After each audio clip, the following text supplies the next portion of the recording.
But first, hey, men's national team, big game, big opponent in your hood. How was that experience like? Give us a quick vibe check, because before we get into what transpired on the field, it had to be a lot of fun for you in the variety of roles and hats that you wear, but really in your town, in your hood, to have the national team there. Yeah, it's a vibe, man. It really is a vibe because where the national team goes, a lot of some of my closest homies travel alongside with the national team. Whether Yep. it's national teams legends like DeMarcus Beasley, who's now pitch Yes. side covering the game. Whether it's the Yep. homie Gooch, who's Right. in the suite making sure that everything is taken care of, Yep. hovering over and watching, making sure the experience is good for Yep. all of the the Yep. bougiest of the bougiest, but also to the alumni, and just making sure that overall the national That's right. team, the entirety of the experience is going well. Whether it's Lincoln with Mo Adu, who's back in Nashville doing an appearance, whether it's Yep. the family and Dax McCarty being back in Nashville Yep. in Geodis Park, where he fortified his folklore of a Yep. story as a legend, coming back to Nashville and just being around. Whether it's being with my pseudo career uncle and Rich Moskin, being back, making Yes. sure we're all straight and Yep. watching the game, whether it's being with my lady and I mixing saw. all of It that looked great. together. It doesn't necessarily really get better as far as full circle moments. And then, Mhm. being an agent now and representing players, checking in with the guys that we represent in the hotel and X, Y, and Z. So leading up to the game, the vibes were amazing. There are a lot of great stories to really tap into with the national team. When you've been playing in the league for over a decade, guys like Sebastian Berhalter, we played together in Columbus when he was getting Mhm. no look, no run at Mm. all, but he was working his ass off Yep. still. Um, Yep. and to see him in the national team and checking in with him before the hotel, it goes on and on and on. I'll stop there as far as the people is concerned, but where it really hits for me when I was Mhm. walking into the stadium with my family, it it really just kind of puts into perspective, at least for me, the mindset that I was in is how hard it is to get to the national team and how much The hardest. work, dedication, skill, mental fortitude, and luck it takes to get to the national team. And that was just the frame of mind that I was in walking into the stadium. The game itself is obviously a completely different story. Well, game recognized game, and certainly I will refer anyone to the man in the arena to understand my mindset when it comes to these players. You can go find that yourself on Google or Chat GPT, but if you're not in it, it's hard for you to really speak about it. But certainly is you're right, and there's a lot to really talk about. You and I were texting back and forth. You were my pitch side eyes there from afar, and let's speak on it. First of all, a couple of really good opponents, right? Yeah. We're not here to be apologists, but Switzerland and Turkey are very good teams. They're Fact. very good teams who have great players that I think we all can respect. So let's make sure that we understand these are two very, very good points. But I texted you during the match that, thank goodness for Swiss diplomacy, Yeah. because I thought there was a Yeah. level of professionalism there that happened in about 40 minutes of like, you know what? There's a way for us to play this game out, because the way they were playing, the way they were clicking, that's a team that certainly was looking at 5 or 6, maybe even 7 goals along the way. So there's a lot you can do. We would need 10 shows to really break down in so many ways of what happened, but let's be really pragmatic and practical.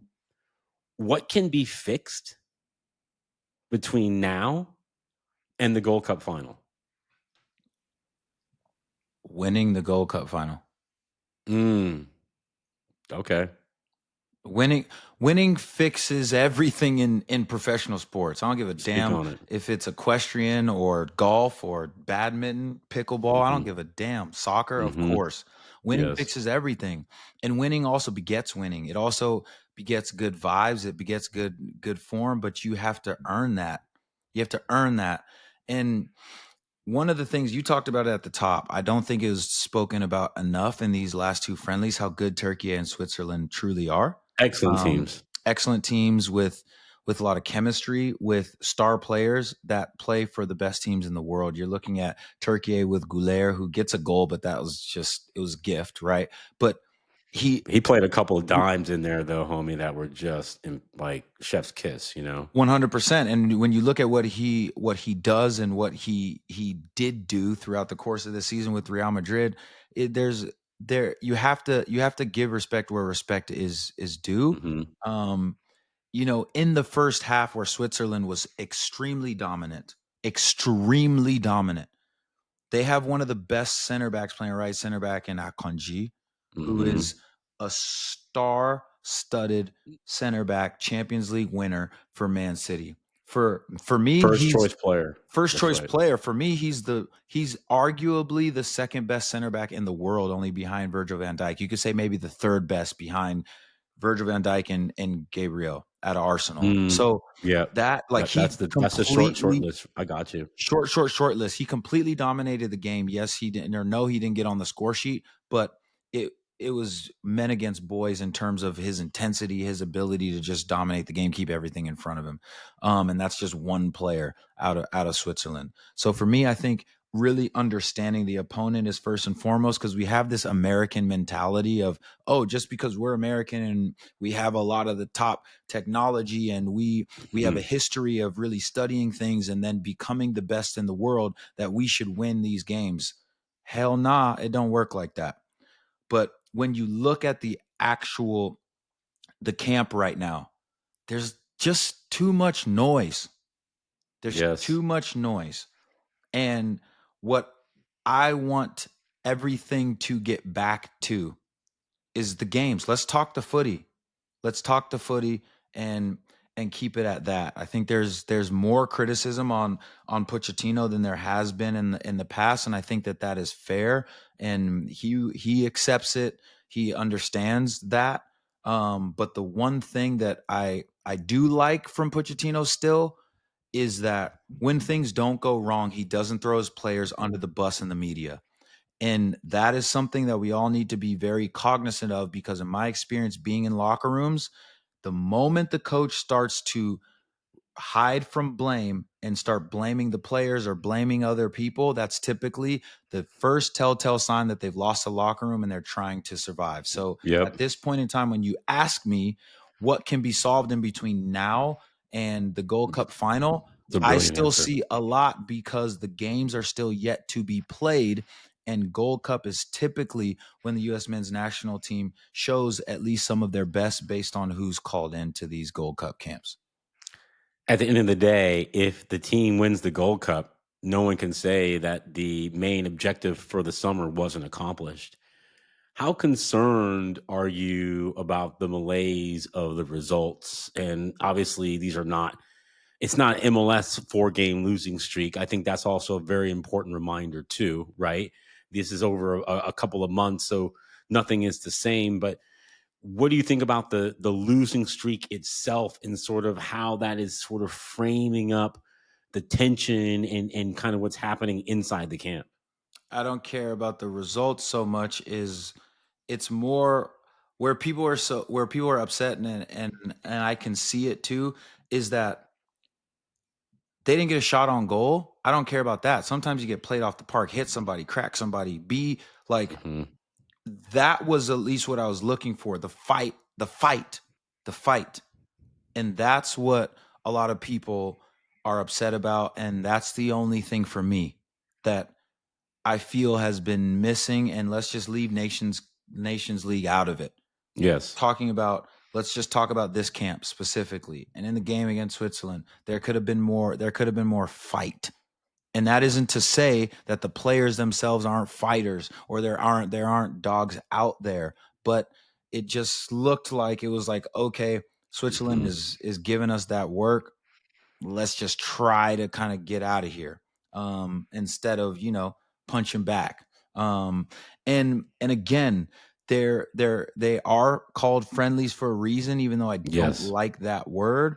But what I'm not about to do is again contribute to the noise. I just want to talk about the football, because at the end of the day, how many times have we seen nations around the world, the top nations around the world, doing things leading up to a World Cup when it comes to the games are concerned, That's that right. it's like, this is a little bit weird, and then things trend in a better way. So I don't want to be in a position where I'm looking back and it's like, oh, damn, you're talking about this, all this stuff like it was easy. Nope, that's not going to be me. That's right. That's right. No, I appreciate that. If you look at the totality of these two matches, Yeah. what are a couple of things that you did like? Because sometimes when you go to a restaurant, it could be a bad meal, but it's not always all bad. Is there one or two things you thought, or a couple of players you thought, okay, maybe a little bit more of that? Or, as much as people probably feel players have played themselves out of the team, maybe there are a couple players you thought, you know what, on a better day against a different opponent, this might have worked out. The Switzerland match, no. That game is done and dusted. There's Yeah. no, like, there's no silver lining there as far as the performance. Yeah. And that's not That's anything fair. that's not anything revolutionary. Yeah. None of the players are going to argue that either. That's one of those where you just know is that it was bad. It was just very bad. Yeah. From the game against Turkey, yeah, that's a game where you can dissect it. You can look at the footy. The start was obviously positive. Jack McGlynn only scores bangers. Like if there's a tap in, he'll dribble out of the net, get back to the top of the box and hit a banger upper 90s. Like Hey, he was the guy in training. I remember when my little guys were young, and you'd be finishing like a finishing drill. You'd be like, okay, if someone does something crazy, everyone gets to do whatever, right? He's the type of kid I feel like he was always scoring a banger in training, getting them out of running or something, straight up. There, yeah, Alex Freeman getting his debut against Yes. Turkey and playing solidly. I think he has an extreme upside. And he has the profile to be able to find his way into this World Cup squad. He's linked to European clubs. He's doing his thing at Orlando. Yes. Oscar Pareja thinks very highly of him. It's just a very good situation for him individually, and then collectively with Orlando, and seeing how he's able to take his confidence into his debut is something to behold. I'm happy for Matt Freese because he gets the start and has a solid performance, and that's always what we see from Matt Freese, is to just be solid. And I think that I'll leave it at that. Not that there aren't other certain bright spots from the Turkey game. Again, that's when you can actually look at the footy and dissect it. You got to throw the Switzerland game out, and that's one where, okay, it's like properly on to the next. I don't know how they're going to actually analyze it in the film room, but it's on to the next. And then you have to learn okay, there's levels to this. There's levels to this.